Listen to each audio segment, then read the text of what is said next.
Hi, I'm Samantha. When I first entered high school, I felt completely positive about it, and I thought that it was going to be the start of something great. It was a chance for me to make new friends, have new experiences, and hopefully to become more popular. But turns out it was harder than I thought. You see, in middle school, I was not exactly the most popular girl in my grade. I did have some friends, but I often felt ignored or that people didn't pay attention to me enough. I didn't want to have the same feeling all throughout my high school experience. But even though I was very optimistic going to high school, soon I noticed that I had a lot of the same feelings and difficulties that I had in middle school. I just didn't seem to connect well with people and had trouble escaping the ideas that my classmates seemed to have of me that I was just a boring, generic girl. So I thought to myself, what can I do to get more attention from the people in my school? What will make me stand out? I started dressing differently and changing my look. I experimented with many different makeup and hairstyle options. I wore different clothes and I started to try to talk to people more, even though I'm very shy naturally. While these things gave me some small results, it felt like progress was being made too slowly. I just was not that satisfied with the results that I was getting. What else could I do? I wondered. What is going to make me seem as cool as Beverly, the new star of the cheerleading squad, or Allison, who is dating the captain of the soccer team? I thought and I thought and I thought, but nothing came to mind. My life was just too boring. But then I had an epiphany. Maybe that was the problem itself. My life was too boring! I needed to make myself seem interesting, relevant, cool. But how could I do this if I and everyone around me considered me to be uninteresting? Then I came up with it. I needed to start making things up in order to get more attention. I needed to tell lies. My mother had always told me when I was younger that it was bad to tell lies. But what she didn't tell me was that without the help of lying, it would be very difficult for me to seem interesting to my peer group. So, I decided to test out my lying theory. I figured that I would start with some small lies, just to see if people would believe me, and if they would give me more attention because of them. So one morning when I was walking into school, I saw a group of some moderately popular girls discussing the new Justin Bieber song. They all seemed to like it, and I knew one of the girls in the group, so I felt relatively comfortable going up and saying something to them. Don't panic, I said to myself as I slowly approached the group. They will believe you, I continued. Suddenly, I was standing right next to the group of 5 girls, and they all stopped and looked at me, not exactly sure what I was doing there. That new Justin Bieber song is great, right? I said. Yes, said one of the girls. I love it so much. I've been listening to it on repeat like all week. The other girls just sort of looked at me, unsure of what exactly my intentions were approaching the group. The one I knew just looked surprised. My heart started to beat faster because I knew I was about to tell a major lie.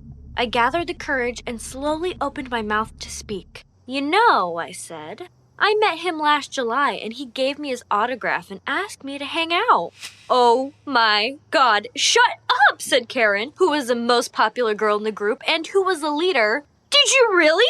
Yes, I said, carrying on with the lie as I showed them a picture of us together. He's even more gorgeous in real life. You wouldn't believe it. The truth was that I did see him one time getting out of his car and took a quick picture with him, but nothing more. Where were you when you met him? Asked another girl who I could tell wasn't sure if I was telling the truth or not. Oh no, what do I say now? I thought. I knew that I had to come up with something believable.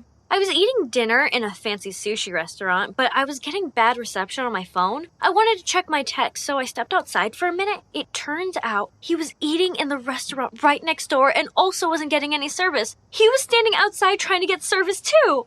Oh my God, said Karen. So what happened next? Well, I continued on, slowly starting to feel more comfortable with the lying process. I could barely speak because I was so starstruck, but I managed to say, oh my God, you're Justin Bieber. He then looked up from his phone, smiled at me and said, haha, yep.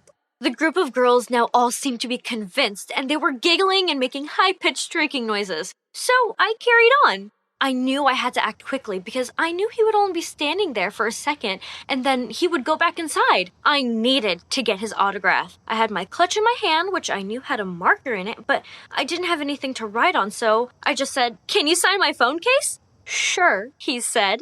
So I took out my purple Sharpie and gave him my phone. He opened the marker, signed his name, gave me the phone and the marker back, said, "We can hang out later if you want." The girls were absolutely amazed by this information. They begged me to bring in the phone case, and whenever I ran into any one of them throughout the day, they excitedly came up to me to ask me more questions about the Biebs. I was only too happy to answer. When I went home from school that day, I knew that I had found what I was looking for, a way to actually get more attention from people in my school. This was amazing. That night, I got out an old phone case, found a purple Sharpie, and scrawled the words Justin Bieber across the back in a messy type of way that looked like a boy could have done it. When I brought it into school the next day, I was invited to sit at the popular table by Karen at lunch. Even though I had gone to both elementary school and middle school with Karen, she had barely ever spoken to me, let alone invited me to sit with her. When I watched her holding the phone case and inspect with a gleam of true amazement in her eyes, I knew I had struck gold. Over the next few weeks, I continued telling lies regularly in order to keep the attention coming in. I would tell the athletes in chemistry class that I was there when the Red Sox won the World Series in 2018. I told the nerds that I had seen every episode of The Big Bang Theory. I even told some girls in chorus that I had a special genetic variation that allowed my voice box to be more powerful so that I could sing like Adele. All in all, the lying was going very well. But unfortunately, one day I took it too far, and you will never believe what ended up happening. It all started on a Friday afternoon when a bunch of the popular kids were discussing going to the beach after class. Apparently, a cute lacrosse player named Brian had found a new spot where you could jump off of a cliff into the ocean.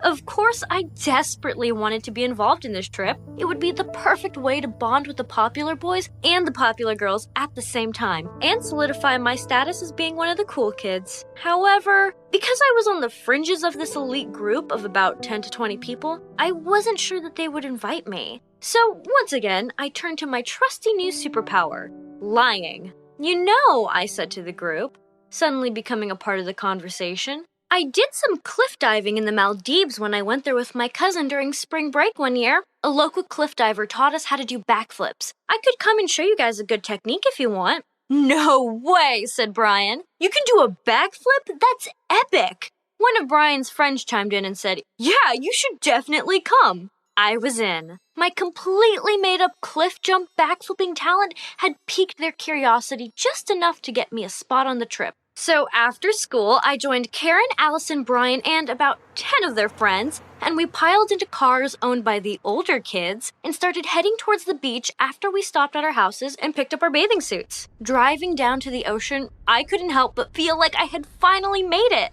The sun was shining, I was hanging out with the popular kids, even riding in cars with boys who were a few years older than I was. It was truly amazing. In fact, it was so amazing that I had completely forgotten that I had promised to them that I could do a backflip off of a freaking cliff. My brief feeling of social euphoria ended very quickly once we got to the ocean. I could tell that Brian and his friends had actually found a real cliff jumping spot because after we got out of the cars, we were quickly walking over some very rocky terrain on our way to the cliff. "We're almost there," said Brian as we neared the water, and with a few more steps across the rocky terrain, we were there. From the top of the cliff, I could see for miles and miles straight out on either side. I could see a swimming beach nearby and some houses that were on the shore.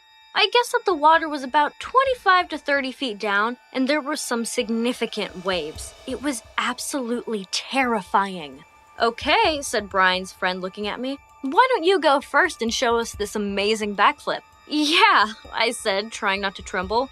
"Sounds great." I then took off my shorts and shirt, so I was just in my bathing suit, and slowly walked over to the cliff. By now, I could tell that some of the girls could see that I was nervous and were probably doubting my cliff jumping abilities. But I was determined to at least try to prove them wrong. So, I slowly walked out over the cliff, and then they began to chant my name. "Samantha, Samantha, Samantha, Samantha." They chanted as I approached the edge. I slowly looked over and could see the absolutely terrifying drop in all of its unwavering truth.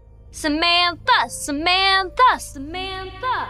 They kept chanting as I slowly turned around and got into position to leap off of the cliff and do a perfect backflip, which I knew for a fact I could never do. As I stood there preparing to jump, it all just became too much. This lie of my backflipping talent had been like a balloon that had lifted me high into the air and got me invited on this trip.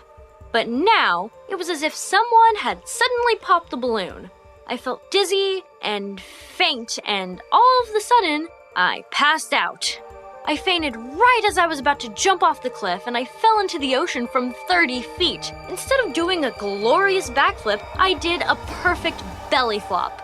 Luckily, the cold water instantly pulled me out of my dizzy spell, but I was struggling to swim. Brian and 2 of his friends saw this and quickly dove off the cliff to help rescue me. After several minutes of struggling, they helped pull me to shore. Everyone else had come down from the cliff too.